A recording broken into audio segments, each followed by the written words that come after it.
Mesdames et messieurs, bonjour. Je reviens encore ce matin vers vous par rapport à l'assassinat et le décès brutal de la petite Alexandra à Trois-Rivières, au Québec. Maman, je viens te souhaiter toutes mes condoléances. Je viens souhaiter mes condoléances à la maman d'Alexandra, à toute la communauté quinoise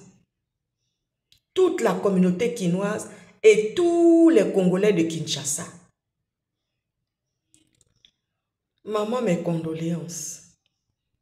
Que Dieu te fortifie. Pardon, maman. Ne fais pas quelque chose de grave. Les hommes de Dieu, mobilisons-nous pour prier pour la maman d'Alexandra, pour qu'elle ne nous quitte pas. Le chagrin d'une mère. Depuis qu'Alexandra, on a enlevé et assassiné cette petite-là, cet ange-là, je ne mange pas. Je ne sors pas de la maison. Je reste seulement là, plongée dans mes dossiers, à travailler mes dossiers. Heureusement que mon équipe d'intercession est là pour prier matin, midi et soir. Hier nuit encore, c'était veillée de prière. Nous étions en train de prier pour la maman de Alexandra, pour toute la famille, son papa, sa famille, côté maternel comme côté paternel. Nous étions en train de prier pour la maman d'Alexandra, pour qu'elle tienne le coup, pour que Dieu la tienne dans ses mains. Je ne sors pas. Je ne vais même pas à ma boîte aux lettres.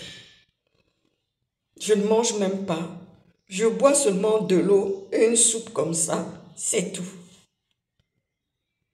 Parce que ça a réveillé des souvenirs de la mort de notre petite sœur, ma petite sœur, ma consoeur Dina, une étoilée, un ange aussi comme Alexandra.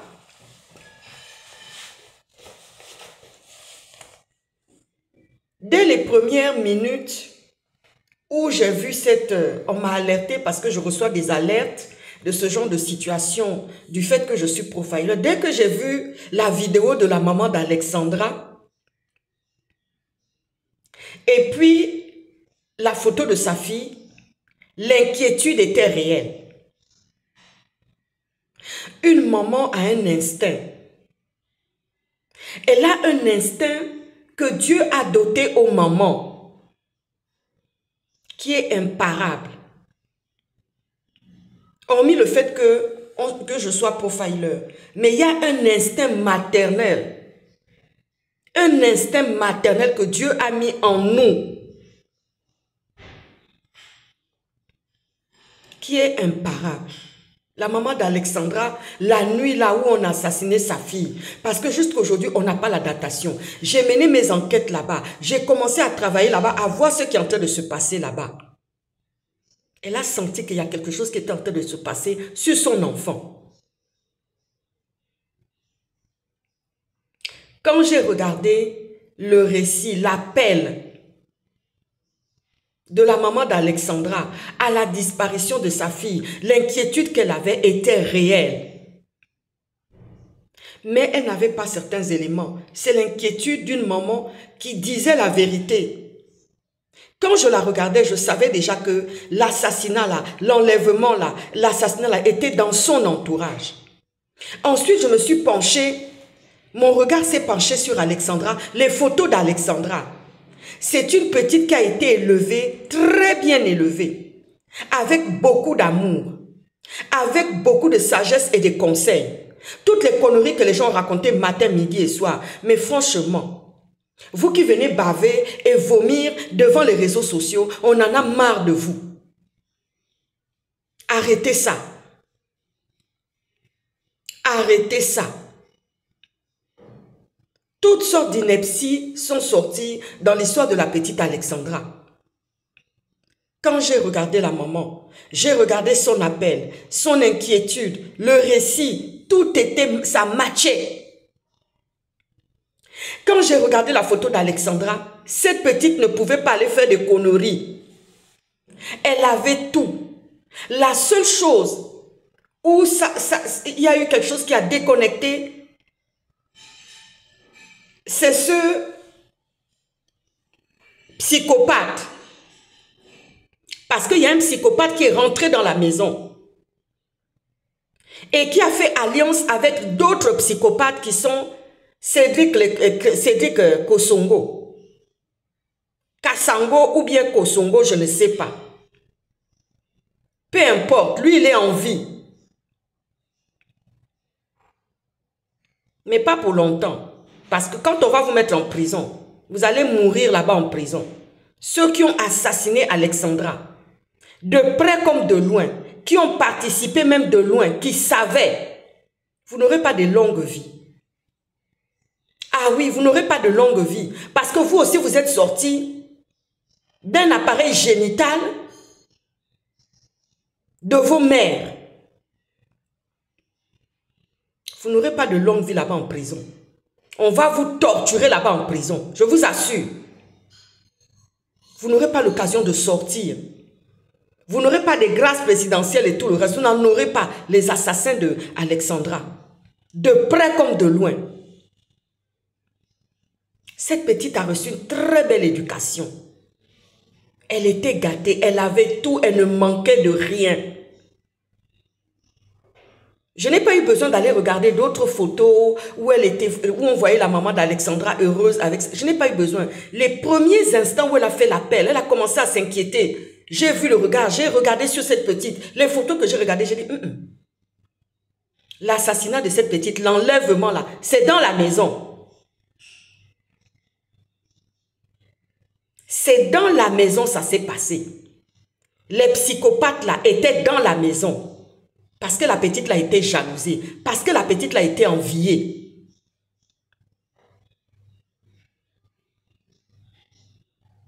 Chers enfants africains, vous que vos parents envoient là-bas en Afrique, pour aller en Occident, pour faire des études, ne cachez aucun élément à vos parents. Rien n'est banal. Je n'ai cessé de répéter la même chose à mes 3 enfants. Je questionnais. Ah oui, quand le papa va chercher à l'école là, je questionne encore. J'ai des méthodes. Je ne harcèle pas, mais j'ai des moyens de faire. Non seulement il y a Dieu qui m'assistait, quand mes enfants étaient encore petits, qu'ils allaient à l'école, qui m'assistait dans ce métier, parce que être maman, c'est le métier le plus dur au monde. Non seulement on a la maternité, mais il y a les suites de la maternité. Il y a après quand on prend de l'âge. Cette parole biblique-là que j'ai eue, quand je donnais ma vie au Seigneur, je dis, Seigneur, c'est dur d'être... Ah oui, je me souviens, j'avais 18 ans. J'avais 18 ans quand j'ai reçu cette parole du Seigneur. Je lisais la Bible comme ça. J'étais à côté de ma grand-mère maternelle. Parce que c'est elle qui m'a menée à l'église. Toute petite, elle avait compris. Je l'ai regardé mes grands-parents avec un grand amour et ça n'a pas cessé jusqu'encore aujourd'hui. Ça n'a pas cessé qu'ils ne soient plus de ce beau monde, de ce bas monde. Je continue à les regarder avec beaucoup de tendresse et d'amour. Je regardais ma grand-mère qui me tenait la main fort, toute petite, à l'âge de 2. Elle m'a menée à l'église tout le temps. Elle dit, le chemin que je te montre là, c'est le meilleur chemin, aller à l'église. Mais je prierai aussi pour toi, pour que quelqu'un ne vienne pas te détourner du chemin, pour que quelqu'un ne te fasse pas du mal. Mes 2 grands-parents réunis, plus ma tante qui était là avec nous, plus ma tante Cécile qui était là avec nous, qui s'occupait de nos coiffures, la beauté que vous voyez, les coiffures que j'aime beaucoup là, c'est ma tante Cécile, la petite sœur de ma maman. C'est elle qui nous a, c'est elle qui était notre auto-chopeuse. C'est elle qui allait avec nous faire les shopping. C'est elle qui nous coiffait. L'histoire des beautés, des cheveux, des maquillages, des make-up là, c'est ma tante Cécile, la petite sœur de ma maman. C'est elle qui nous a transmis ce côté beauté. Et elle nous donnait aussi des conseils. Elle veillait aussi au grain pour nous. Eh, Seigneur Jésus, Nyambi Foum. Ah, éternel. Ah, Nyambi, oui. Ah, Taranzam, cette histoire-là, c'est comment? C'est comment cette histoire, mon Dieu? Je ne mange pas. Je ne me nourris pas. Je n'ai pas faim. Tout le monde est inquiet comme ça. Ah, Seigneur. Les assassins d'Alexandra ne vivront pas longtemps. Parce que là où vous allez être là-bas en prison, là, c'est là-bas on va vous finir. Les prières sont déjà sur vous. Les paroles sont déjà sur vous. Parce que la maman d'Alexandra, maintenant c'est la course contre la montre. Pour que la maman d'Alexandra ne perde pas la vie. Pour qu'elle ne s'éteigne pas avec la douleur. Parce que la douleur tue. La détresse tue.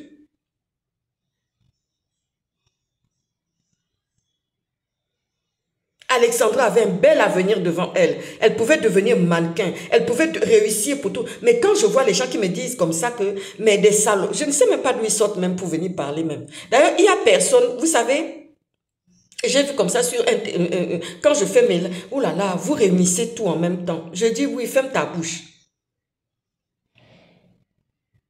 Quand Dieu met des grâces sur un enfant, quand Dieu bénit une personne, il met tout sur cette personne. Pour que les gens qui sont dehors la voient la gloire de Dieu, la grâce de Dieu. J'ai un collègue profiler qui me demandait comme ça, il me dit, ma grande, franchement, notre métier, Dieu a fait qu'on soit isolé. Parce que vous savez, l'inquiétude que mes parents avaient par rapport à mon côté généreux, mon empathie trop grande, ils ont travaillé pour que ça soit... que ça ne déborde pas. Mes traits de caractère que j'avais là, c'est ça qui m'a permis non seulement l'éducation que mes parents m'ont donnée, plus la façon dont ils ont travaillé, mes traits de caractère ont fait que, c'est ça qui fait que je ne suis pas tombée dans les guet-apens et les malheurs. Je vais donner aux parents africains un passage biblique. Ézéchiel 3, je crois 7, 8. Où le Seigneur dit, va vers mon peuple, ne les crains point. La manière dont ils ont le visage endurci là. Ézéchiel 3, 7 et 8. Lisez ce passage. Faites des prières là sur le front de vos enfants. Non seulement pour qu'ils ne vous cachent pas des choses, mais qu'ils soient aussi le front dur. Le mal est rentré dans la colocation. Les psychopathes sont rentrés dans la colocation. J'ai toujours donné raison au président Sarkozy. Quand il avait dit comme ça qu'il faudrait, dans notre métier aussi, on le reconnaît. Parce que pour commencer à détecter des comportements déviants, des éducations, des comportements, des mouvements déviants, des psychopathes, il faut y aller déjà depuis la maternelle. Il faut regarder ça, observer ça depuis la... Tout le monde a soulevé les mains. Pour dire que non, non, non, non, non. Moi, j'étais d'accord avec le papa de mes enfants. Ah oui, on était très d'accord par rapport à ça.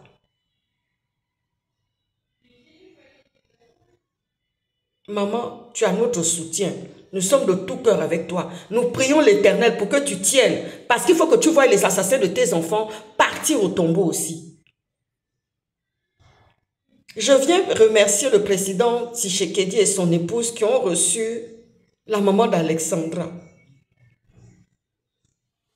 Monsieur le président Tshisekedi, faites des universités au Congo pour que les Canadiens viennent enseigner chez nous. Maintenant, c'est le retour. C'est eux qui viendront enseigner chez nous. Monsieur le président de la transition, Brice Clotaire Oligui Nguema, construisez des universités pour qu'on n'ait plus le malheur qu'on a eu avec Dina. Construisez des universités. Je parle à la CEMAC et au continent africain.